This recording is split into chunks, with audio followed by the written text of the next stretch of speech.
নমস্কার ক্রিকেট ভক্তরা, কেমন আছো? আজকের আইপিএল 2026-এর সবথেকে গুরুত্বপূর্ণ ম্যাচ মুখোমুখি হতে চলেছে দিল্লি ক্যাপিটালস ও চেন্নাই সুপার কিংস। একদিকে ফর্মে থাকা দিল্লি, অন্যদিকে টানা হার নিয়ে চাপে থাকা চেন্নাই। আজকের ম্যাচে কে এগিয়ে চলুন বিস্তারিত জেনে নিই। এমএস ধোনি প্রিমিয়ার লিগে 2026 চেন্নাই সুপার কিংসের অবস্থা একেবারেই ভালো নয়।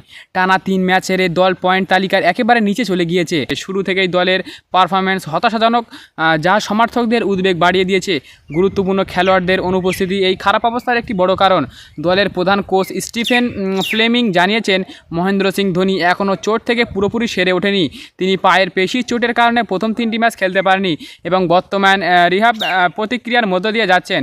ধোনি কবে মাঠে ফিরবেন তা নিয়ে এখনও নির্দিষ্ট কিছু জানা হয়নি, ফলে ভক্তদের অপেক্ষা বাড়ছে।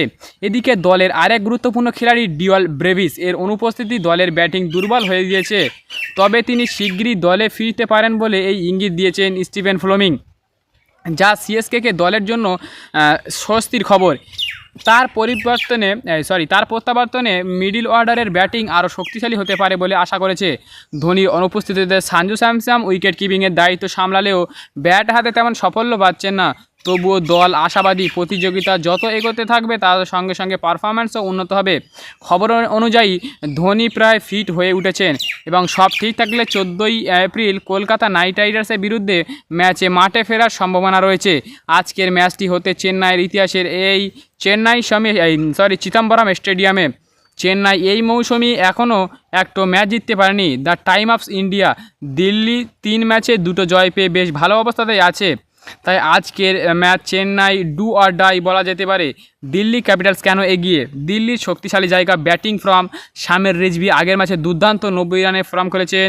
কেএল রাহুল আছে, পাথুম নিশাঙ্কা আছে, কুলদীপ যাদব ভালো ফর্মে আছে, মুকেশ কুমার ভালো বল করছে, শেষ ওভার ঘোরানোর ক্ষমতা আছে। অলরাউন্ডার অক্ষর প্যাটেল বলের দাঁড়িয়ে শক্তি বাড়িয়ে দিচ্ছে। তবে সমস্যা, শেষ ম্যাচে 1 রান হেরেছে, ফিনিশিং দুর্বলতা। সিএসকে কেন পিছিয়ে?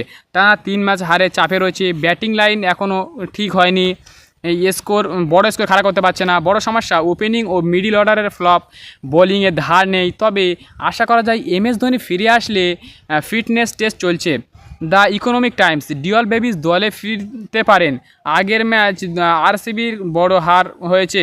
রেজাল্ট বর্তমানে ফর্ম অনুযায়ী দিল্লি ক্যাপিটালস এগিয়ে 60% জেতার, আর সিএসকে জেতার সম্ভাবনা 40%।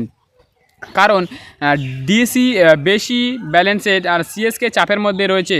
আজকের ম্যাচ সব কিছুই নির্ভর করবে সিএসকের ব্যাটিং আর ডিসি ফিল্ডিংয়ের উপর বা ফিনিশিংয়ের উপর।